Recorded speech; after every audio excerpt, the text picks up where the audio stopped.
Pour conjurer le sort qui s'acharne sur le haut de gamme à la française, Citroën agite son nouveau gris-gris, une gamme premium à part entière et traînée par la DS3. Avec la Mini dans le viseur, ce modèle flattant l'ego et l'essence était attendu au tournant. En ressortant de la naphtaline le nom DS, Citroën signait l'hiver dernier le coup médiatique de l'année. Un effet d'annonce qui cachait non pas l'arrivée d'un, mais de plusieurs modèles haut de gamme, voués à cohabiter avec la gamme classique. Des versions plus chic et racées des berlines de la marque, bref, la crème des chevrons. La DS3 ouvre le bal et sera suivie sur le même principe d'une DS4 et d'une DS5. C'est sûr, la petite Citroën ne laisse pas indifférent. Nous l'avons vérifié dans les rues de Paris, où nous avons entendu son nom dans toutes les langues. Les passants la reconnaissent, la déshabillent du regard et ne loupent aucun détail. Son logo stylisé, ses feux de jour à LED et ses montants tronqués récoltent tous les suffrages. En version sport chic, elle en impose avec sa double sortie d'échappement et ses roues de 17 pouces.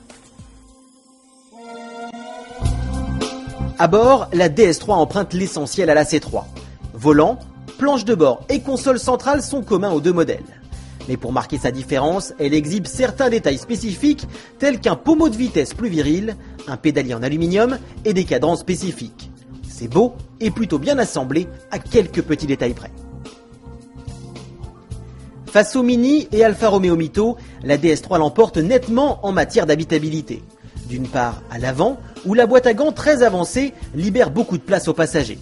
Mais aussi à l'arrière, où l'espace reste correct pour la catégorie, mais l'ambiance y est confinée en raison des épais montants et des petites surfaces vitrées.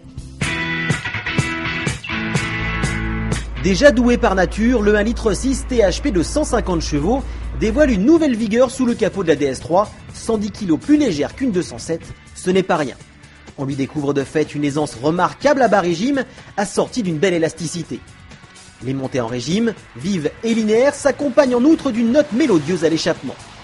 Au chapitre consommation, le poids limité de la Citroën se révèle à nouveau précieux. Il autorise une valeur d'environ 8,5 litres au 100 km en respectant les limitations de vitesse. La direction directe et précise, les suspensions raffermies et le freinage mordant invitent à malmener l'auto qui approuve le traitement. Les virages s'enchaînent donc le sourire aux lèvres et à cadence de plus en plus élevée, l'auto se montrant toujours rassurante et dans l'ensemble pas franchement inconfortable. Alors que l'engouement pour les petites voitures minimalistes est plus fort que jamais, Citroën mise à l'inverse sur le strass et les plaisirs avec la DS3. Un pari qui s'est révélé payant pour BMW avec la Mini et pour Fiat avec la 500, deux icônes dont s'est inspiré le constructeur en matière de personnalisation avec un large choix de teintes et de stickers. En version 1,6 litre THP 150, la DS3 débute à 20 000 €, soit près de 4 000 € en dessous d'une Mini Cooper S, version la plus proche en performance, avec un équipement très complet à la clé.